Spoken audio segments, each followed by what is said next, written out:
Pada tahun lalu, April, saya emang iseng mau check up. Nah, saat itu saya emang ceknya cuma darah. Tapi karena di Singapura, cek darah standarnya ada include cancer tumor marker. Termasuk cancer tumor marker yang kita bisa pilih. Nah, terus kejadiannya ya abis cek tumor marker, ternyata liver cancer tumor marker ada kenaikan dikit. Nah, itulah dokter jantungnya suruh check up di dokter Ma. Pas cek di USG dibilangnya tidak ada masalah, tidak ada tumor, tidak ada apa-apa, suruh balik lagi 3 bulan kemudian dengan cek darah. Ya udah, cuman pada bulan Mei saya iseng tanya ke dokter, disuruh cek darah lagi. Ya udah, kemudian saya cek darah ada kenaikan lagi. Jadi dokter suruh balik ke dokter Ma.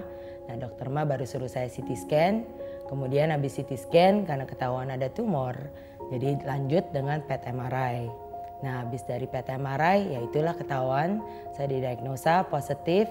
Cuma saat itu pas masuk ke ruang klinik dokter yang saya udah kenal berapa tahun, dia langsung peluk saya. Ya waktu dokter meluk sih udah langsung the first thought is it's really bad.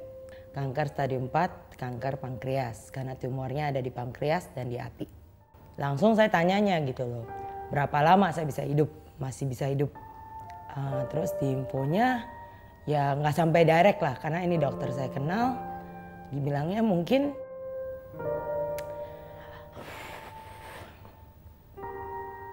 6 sampai 8 bulan.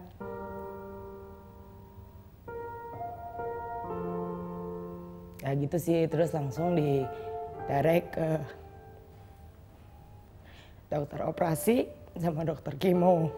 Because pilihannya emang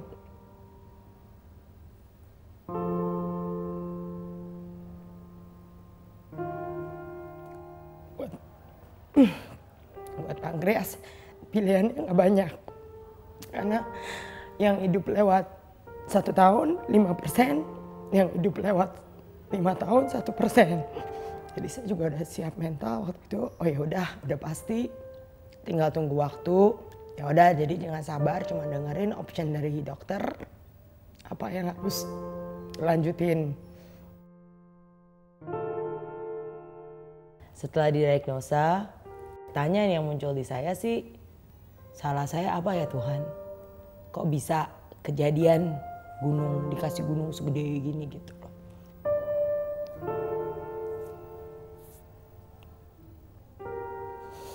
Salah saya apa?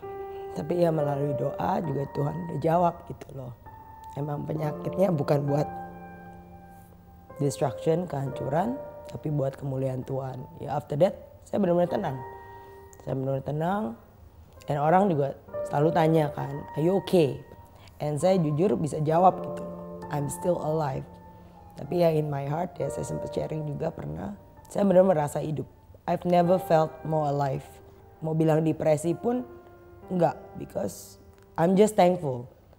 Buat tenaga yang masih ada, buat waktu yang masih diberi, teman-teman keluarga yang dikasih, thankful banget gitu, masih dikasih waktu untuk menikmati semua itu.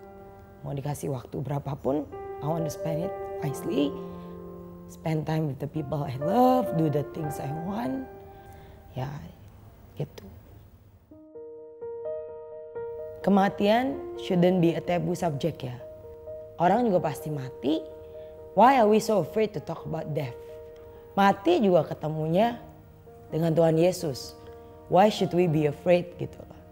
Nah itu yang kasih saya kekuatan like hey, death is not, nggak menakutkan lah. Bener-bener is the relief sih, karena saya udah tahu setiap beban yang everything that I fear is taken care by God. Kalau dalam kondisi saya sekarang sih, I know that saya benar-benar udah ready ya. Mau dipanggil ke Tuhan kapanpun. Tapi I will always be thankful ya kalau masih dikasih waktu lagi. Ya orang tanya gitu loh, do you hope to be healed?